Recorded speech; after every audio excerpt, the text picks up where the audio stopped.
So first of all, let me say something that we said before, and I apologize if I'm repeating things that you already know, but I think in some respects it's important to do that so that people have clarity in what we're talking about. There are two general types of tests, even though within each general type there are different subgroups. One of them is to actually test for the infection. Is a person infected? The other, and I'll get back to that in a second, the other is to test, as was just mentioned, if someone has been infected. Usually someone has been infected who has recovered, and as I'll get to in a moment, that you could assume, although we need to do some more work on that, that that person is actually protected against subsequent exposure and infection with an identical organism. So what are some of the pluses and minuses of each? Because the pluses and minuses are really going to impact how we best use the test and how the test actually should be used. So let's take the test for whether or not you're infected. The test of whether or not you're infected is a test that right now is called a nucleic acid test. It's not an easy test to do. There are some that are more rapid. There are some that have a high throughput. There are different groups within that. The good news about that is that it's a sensitive and specific test, so that if you're infected, you know you're infected, so that, as I'll get to in a moment, if you need to do something with that, get that person, put them in care, take care of them, get them out of circulation. That's important. The part about that I think is often misunderstood is that if you get a test today, like I did today, it's negative.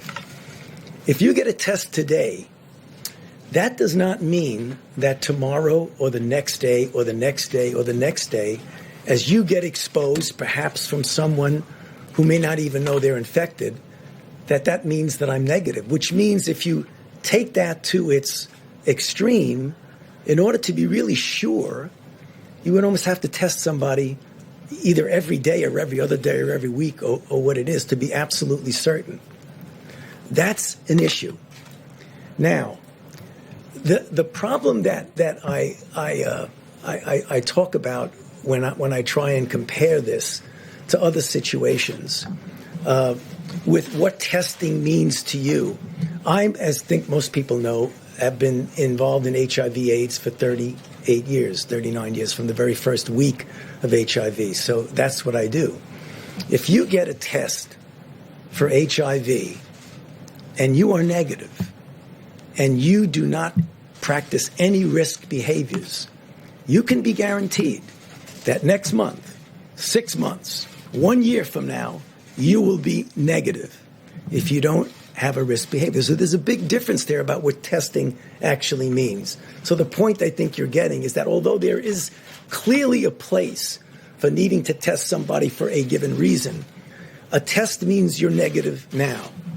Now, the other test is an antibody test, a test that tells you, in fact, that you've been infected. That's really good. You're going to hear a bit about that from my colleagues in a moment, because that will give you a broader view of two things. One, what the penetrance of the infection had been.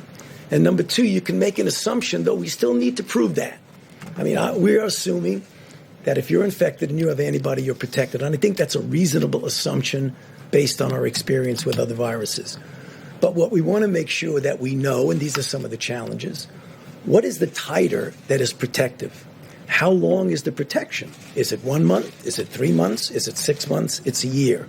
So we need to be humble and modest that we don't know everything about it, but it really is an important test. The other thing is the difference between testing and monitoring out there, what's out there. The difference between what we really need it for phase 1 is to be able to identify, isolate, contact trace, a very important part of when you're pulling back gradually and slowly on the mitigation, and you have people who might be infected. You want to know they're infected. You want to put them in care. That is something that we absolutely need to do. But there are other ways. I want to make sure people understand that not to underestimate the importance of testing. Testing is a part, an important part, of a multifaceted way that we are going to control and ultimately end this outbreak. So please don't anyone interpret it that I'm downplaying testing. But the emphasis that we've been hearing is essentially testing is everything, and it isn't. It's the kinds of things that we've been doing, the mitigation strategies that are an important part of that. Now, just a couple of things before I hand it over to my colleagues. No doubt that early on we had a problem. I have publicly said that we had a problem early on. There was a problem that had to be corrected, and it was corrected. It was a problem that was a technical problem from within that was corrected, and it was an issue of embracing the way we have now and should have the private sector, who clearly has the capability of making and providing tests at the level that we will need them for any of the things that I've just spoken about. So, having said that, right now, I totally understand, and I'm not alone, my colleagues understand, that although we say there are X number of tests out there, and you're going to hear from Admiral Giroir about that, the fact is there have been and still are situations that are correctable and will be corrected, and some of which have been corrected.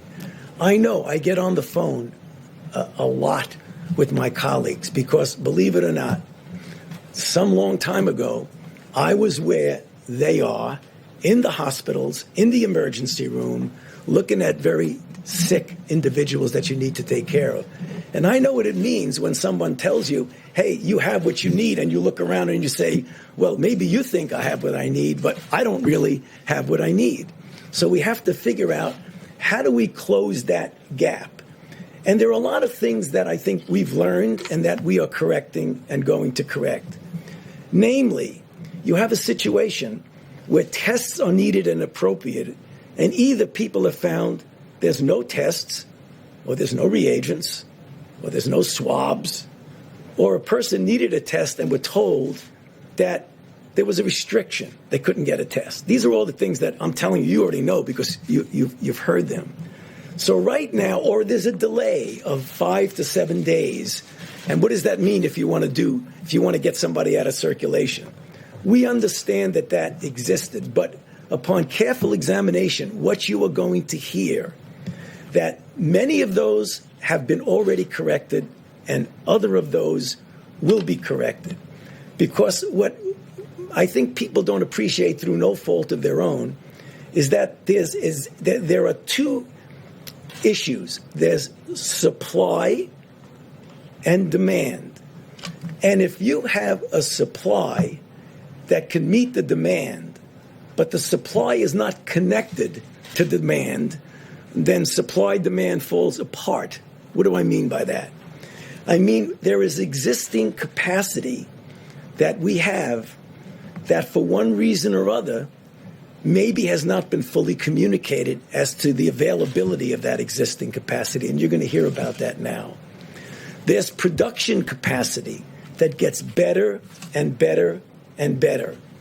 And that's what we're talking about, because for what we need now, we believe that with better communications, we'll be able to make that happen. So I know there's going to be a lot of questions about that. I don't want to go on too long, but let me just finish by saying, given what I've just said and what I believe what you're going to hear, that for what we need in the first phase, if these things are done correctly, what I believe they can, we will have and there will be enough tests to allow us to take this country safely through phase one.